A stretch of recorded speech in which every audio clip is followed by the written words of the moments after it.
नमस्कार दोस्तों, मैं वैभव राज आपका स्वागत करता हूं तक्षशिला ट्यूटोरियल के ऑनलाइन चैनल पे। दोस्तों, हम लोग बात कर रहे थे क्लास 12 के फिजिक्स के चैप्टर नंबर 9 के बारे में, जिसका नाम था किरण प्रकाशिकी एवं प्रकाशिकी यंत्र। ओके दोस्तों, इसमें तो हम लोग लेक्चर 9.2 अपने 2 लेक्चर कंप्लीट कर चुके थे। आज हम लोग अपने तीसरे लेक्चर के बारे में बात करेंगे 9.3 के बारे में। ठीक है दोस्तों, देखिए अब यहाँ पे हमारे सेशन का जो पहला टॉपिक है, ठीक है, वो है दर्पण समीकरण।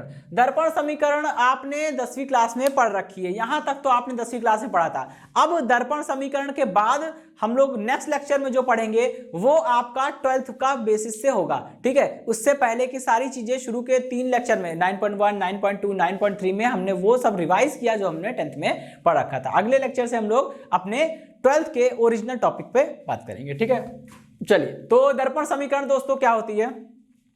कहते हैं दोस्तों कि वस्तु, अच्छा पहले वस्तु आई कि पहले प्रतिबिंब आया? तो आप ये समझ सकते हैं और आप ये जानते भी होंगे, जब तक कोई कारण नहीं होता है तब तक कोई घटना नहीं होती है। ठीक है, मतलब घटना के पीछे कारण है, कारण के पीछे कोई घटना नहीं है। ठीक है, कोई ना कोई कारण जरूर होता है हर घटना के घटने का। वैसे ही यहां पे अगर आप किसी वस्तु को नहीं रखेंगे तो उसका प्रतिबिंब कैसे बनेगा? मतलब प्रतिबिंब बनने के लिए वस्तु का होना बहुत बहुत जरूरी है। ठीक है, तो पहले इंपॉर्टेंस, सबसे पहला महत्व हम किसे देंगे? वस्तु को।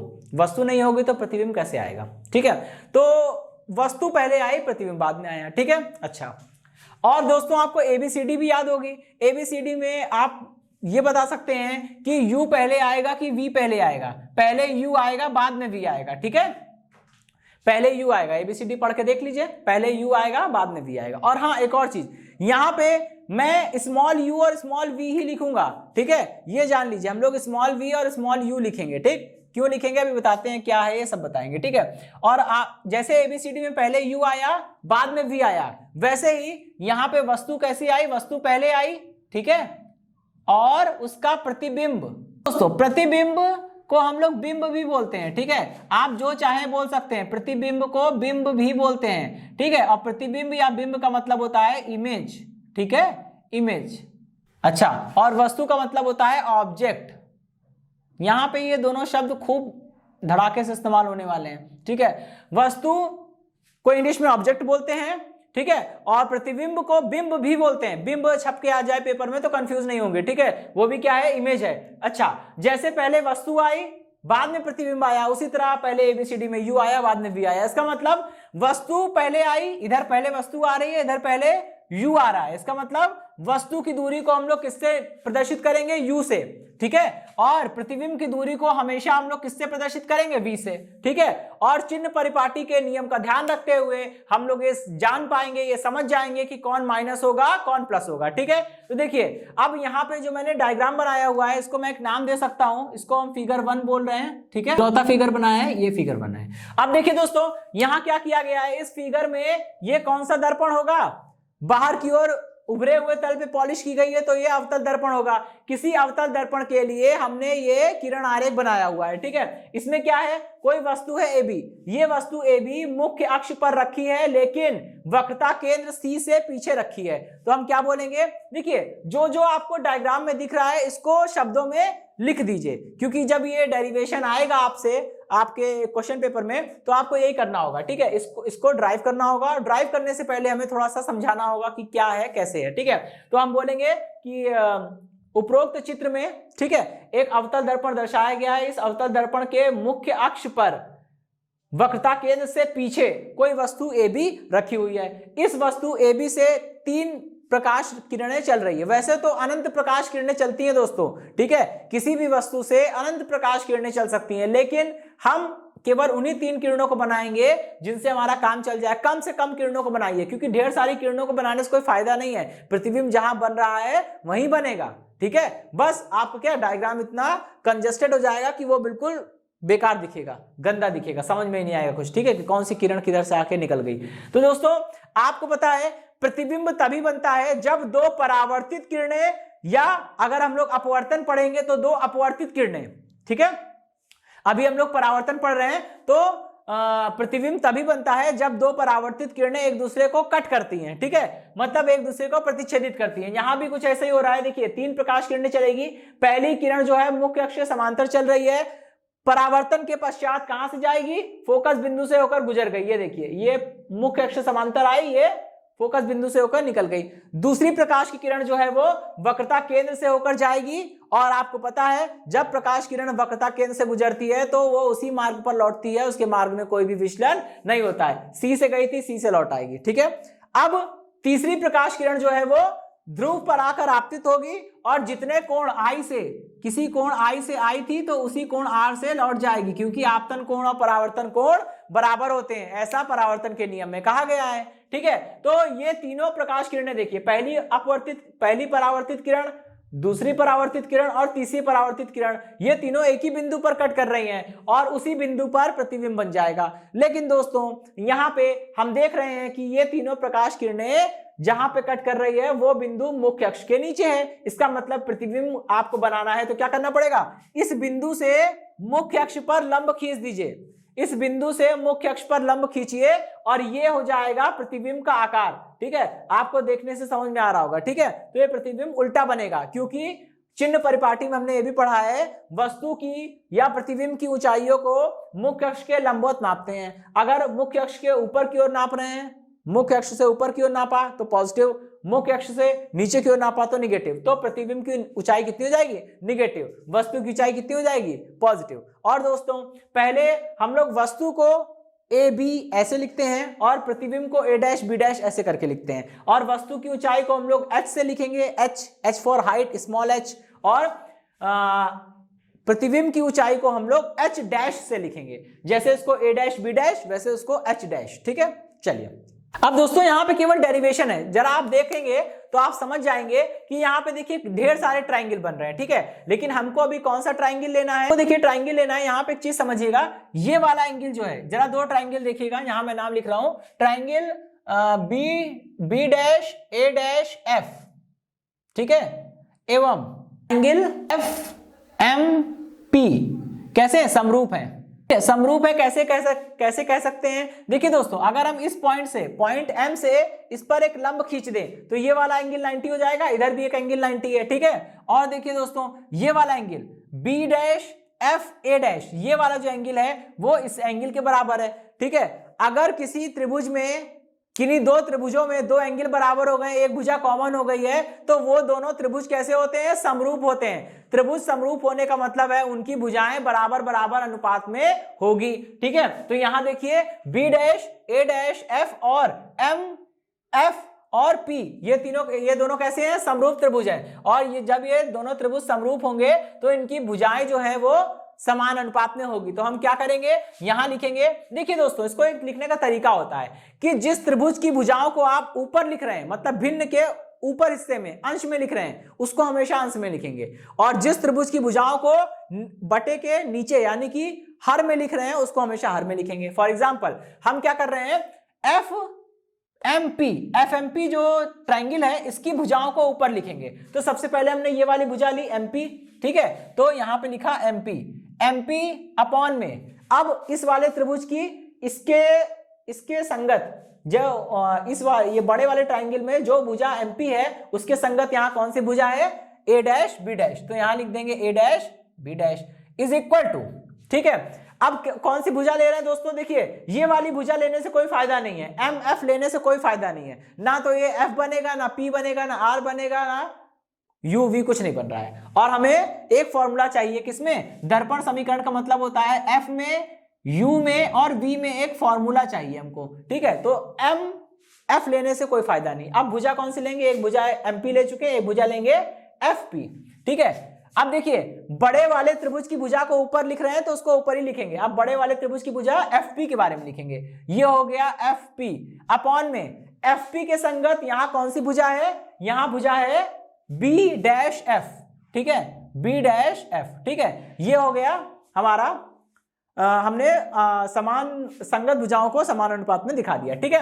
अब देखिए दोस्तों जितनी हाइट ये एमपी की होगी उतनी ही हाइट करीब करीब किसकी है, ए बी की है। तो यहां पे हम लोग चेंज कर सकते हैं, क्या लिखेंगे, यहां पे लिख देंगे ए बी अपॉन में ए डैश बी डैश, ठीक है, इज इक्वल टू ये हो जाएगा एफ पी अपॉन में बी डैश एफ, ठीक है दोस्तों। ये हो गई हमारी क्वेश्चन नंबर 1, ठीक है। अच्छा, अब हम लोग क्या करेंगे दोस्तों, जरा ध्यान से देखिए, यहां दो ट्राइंगल हम और लेने वाले हैं, ठीक है। पहला ट्राइंगल है हमारा ए बी पी, ठीक है। कौन सा ट्राइंगल है, ए बी पी और ए डैश बी डैश पी, ये क्या है, ये समरूप है। जब ये दोनों त्रिभुज समरूप हैं, कैसे समरूप कह दिया समझिएगा।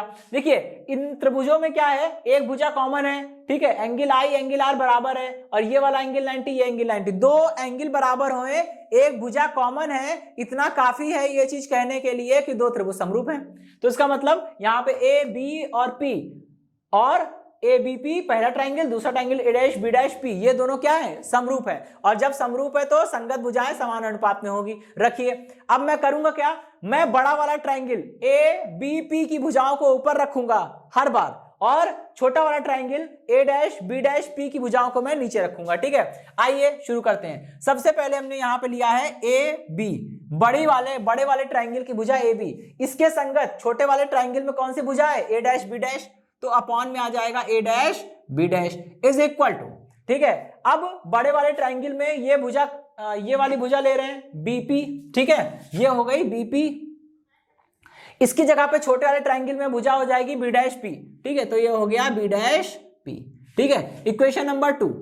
अब देखिए दोस्तों, इक्वेशन नंबर 1 में और इक्वेशन नंबर 2 में लेफ्ट हैंड साइड तो बराबर है ना। देखिए लेफ्ट हैंड साइड दोनों में बराबर है, तो क्या करेंगे, दोनों को आप कंपेयर कर सकते हैं। समीकरण 1 और 2 की तुलना कर लीजिए। समीकरण 1 और 2 की तुलना करिए, क्या हो जाएगा, तुलना करने से जब समीकरण के बाएं पक्ष बराबर है तो दाएं पक्ष भी बराबर होंगे। क्या हो जाएगा, ये हो जाएगा बीपी अपॉन में B dash P is equal to, ठीक है, इज इक्वल टू क्या बनेगा यहाँ पे, ये बन जाएगा एफ पी अपॉन में बी डैश एफ, ठीक है। दोनों समीकरण के राइट हैंड साइड को बराबर किया। फिर देखिए बीपी कुछ बन रहा है, बी से लेके पी तक क्या बन रहा है, ये माइनस यू बन रहा है, ठीक है। खैर इसको हम लोग अभी बाद में लिखेंगे। बी डैश पी कुछ बन रहा है, यस बी डैश पी भी बन रहा है, कोई बात नहीं, इसको भी ऐसे लिख देंगे। लेकिन दोस्तों क्या एफ पी कुछ बन रहा है, एफ पी, एफ से लेके पी तक की दूरी, ये क्या बन रहा है, बिल्कुल ये बन जाएगा आपका एफ से पी के बीच की दूरी, ये बनेगा फोकस दूरी बन जाएगी। इसको भी हम इसे अभी ऐसे ही छोड़ दे रहे हैं, ठीक है। लेकिन दोस्तों यहाँ पे बी डैश एफ ये कुछ बन रहा है, नहीं बन रहा है, तो हम क्या करेंगे,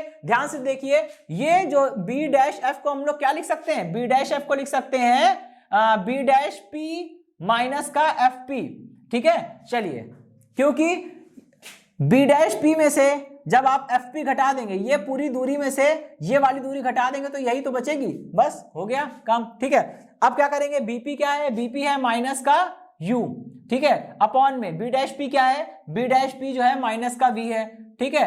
और यहां क्या बनता है, देखिए एफ पी क्या है, फोकस दूरी है माइनस का एफ, ठीक है, और बी डैश पी क्या है, माइनस का वी, ठीक है, और माइनस लगाया, एफ पी क्या है, एफ पी जो है वो माइनस का एफ है, ठीक है, ये माइनस का एफ हो गया। चलिए अभी कितना है, माइनस माइनस कैंसिल हो गया, ठीक है, ये क्या बनेगा, यू अपॉन में वी इज इक्वल टू, ये हुआ माइनस का एफ अपॉन में माइनस वी प्लस एफ, ठीक है। अब इसको रिवर्ट कर दीजिए, पलट दीजिए, ठीक है, कितना हो जाएगा, ये हो जाएगा वी अपॉन में U is equal to minus का वी प्लस का एफ अपॉन में माइनस का वी, ठीक।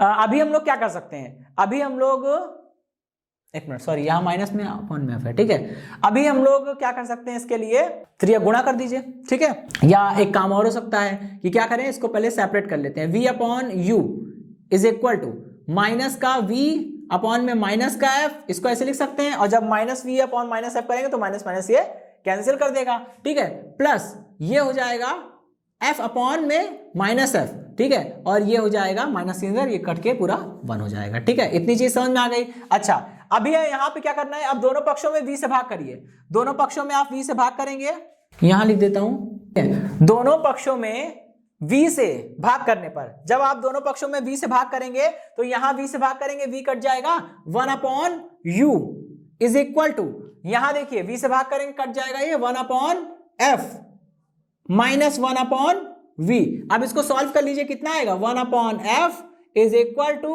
1 upon v plus 1 upon u, ठीक है, ये चीज समझ में आ गई। अच्छा बस, तो दोस्तों यही है वो दर्पण समीकरण, चाहे दर्पण उत्तल दर्पण हो चाहे दर्पण आपका अवतल दर्पण हो। ये जो फॉर्मूला है कि 1/f is equal to 1/v plus 1/u, ये हर जगह काम करता है। ठीक है, तो ये इसी को हम लोग दर्पण समीकरण कहते हैं। आप इसको इस तरह से परिभाषित कर सकते हैं कि किसी दर्पण की फोकस दूरी f, वस्तु की दूरी u और प्रतिबिंब की दूरी v के मध्य संबंध स्थापित करने वाली समीकरण को दर्पण समीकरण कहते हैं। ठीक है, चलिए दोस्तों ये टॉपिक कंप्लीट हुआ। अब हम लोग बढ़ेंगे अपने नेक्स्ट टॉपिक की ओर। चलिए दोस्तों, हमारा नेक्स्ट टॉपिक क्या है? लीनियर मैग्निफिकेशन यानी कि रेखीय आवर्धन। देखिए दोस्तों, आवर्धन जब भी कभी दर्पण या फिर लेंस के द्वारा, लेंस अभी क्या है आप नहीं समझ रहे हैं, ठीक है, आगे आने वाले टॉपिक में आप समझेंगे। तो लेंस या दर्पण के द्वारा जब भी बनने वाले किसी प्रतिबिंब पर हम विचार करते हैं तो कई सवाल हो रहते हैं मन में कि वस्तु का प्रतिबिंब कितने दूरी पर बनेगा, वस्तु का प्रतिबिंब सीधा होगा या उल्टा होगा, अगर वस्तु की हाइट इतनी है तो प्रतिबिंब की हाइट कितनी होगी, और वगैरह वगैरह। तो इन सारे चीजों का निवारण तो हमारे पास लगभग हो ही गया है। अगर हमें किसी वस्तु की दर्पण से दूरी u पता हो और उस दर्पण की फोकस दूरी f पता हो तो दोस्तों हम क्या कर सकते हैं, हम ये बता सकते हैं कि दर्पण के द्वारा प्रतिबिंब कितनी दूरी पर बनेगा। ठीक है, ये बात समझ में आ गई। अब हमें एक ऐसा फॉर्मूला चाहिए जो कि ये भी बता सके कि अगर वस्तु की हाइट इतनी है तो प्रतिबिंब की हाइट इतनी होगी। ठीक है, तो आइए दोस्तों, आज का हमारा टॉपिक वही है, इसे हम लोग रेखीय आवर्धन के तहत पढ़ेंगे। मैं आपको बता दूं, आवर्धन का मतलब ये होता है, आवर्धन का मतलब होता है कि वस्तु का कितना गुना प्रतिबिंब जो है वो बन रहा है। ठीक है, अब दोस्तों आवर्धन 3 प्रकार के होते हैं। ठीक है, 3 प्रकार के होते हैं वास्तव में, लेकिन आपके कोर्स में केवल एक ही है, कौन सा? रेखीय आवर्धन। ठीक, तो हम लोग केवल रेखीय आवर्धन पढ़ेंगे, इससे आगे नहीं बढ़ेंगे। जितना कोर्स के दायरे में केवल उतना ही पढ़ना है। तो दोस्तों आपको मैंने बताया था, जैसे वस्तु पहले आई और उधर ABCD में u पहले आया, इसलिए वस्तु की दूरी को u से लिखते हैं, और उधर याद करने का तरीका बता रहा हूं। ठीक है, और प्रतिबिंब बाद में आया, उधर v बाद में आया, ABCD में v बाद में आता है, इसलिए प्रतिबिंब की दूरी को v से लिखते हैं। ठीक है, और यहां पे हमने वस्तु को AB से लिखा है और वस्तु के प्रतिबिंब को A', B' से लिखा है। तो हमने यहाँ पे वस्तु की हाइट को h से लिखा है और प्रतिबिंब की हाइट को हम यहाँ क्या लिख दे रहे हैं, ये दूरी है ना, ये दूरी हमारी h' हो गई।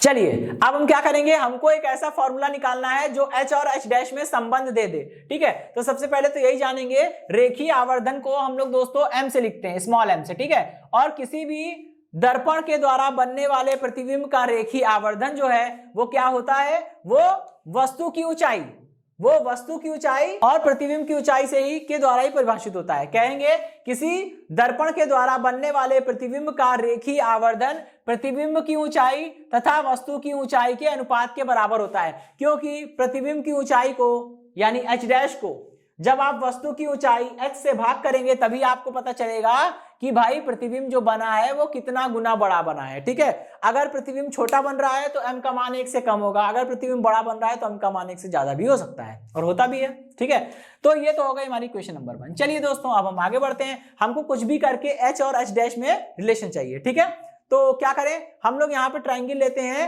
ABP।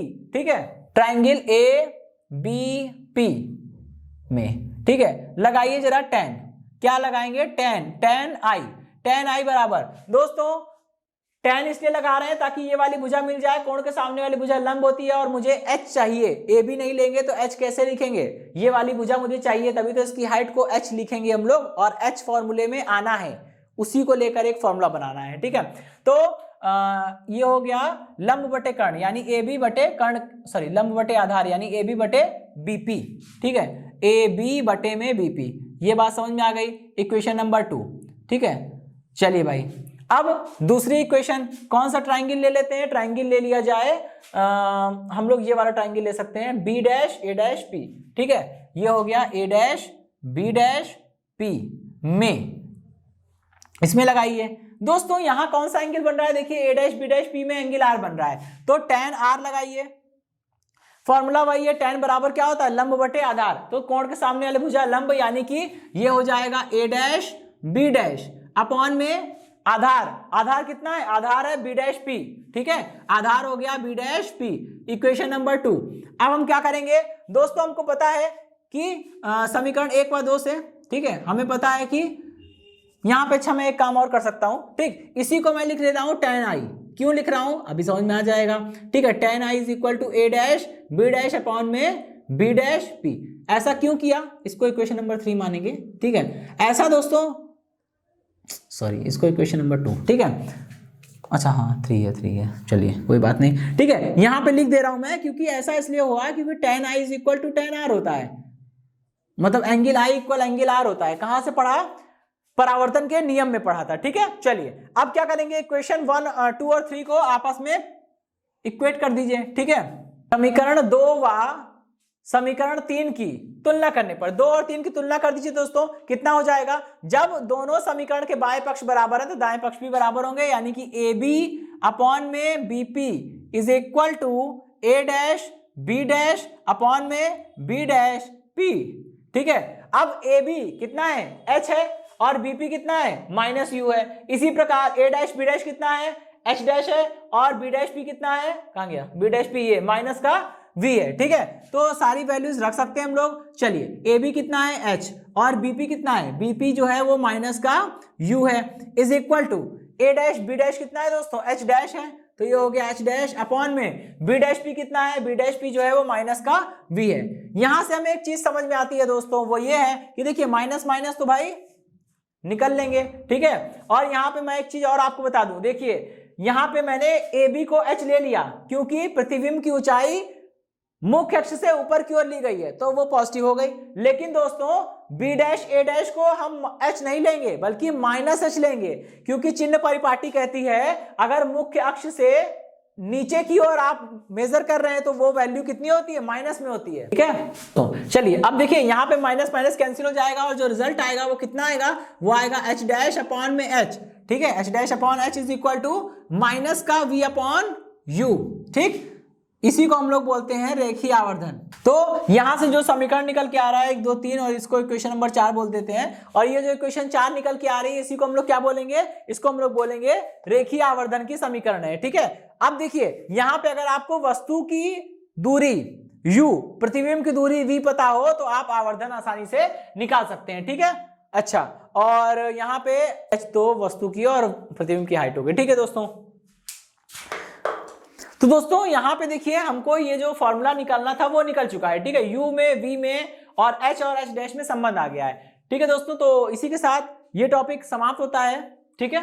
इससे जुड़े हुए कुछ क्वेश्चंस है वो हम लोग नेक्स्ट लेक्चर में देखेंगे।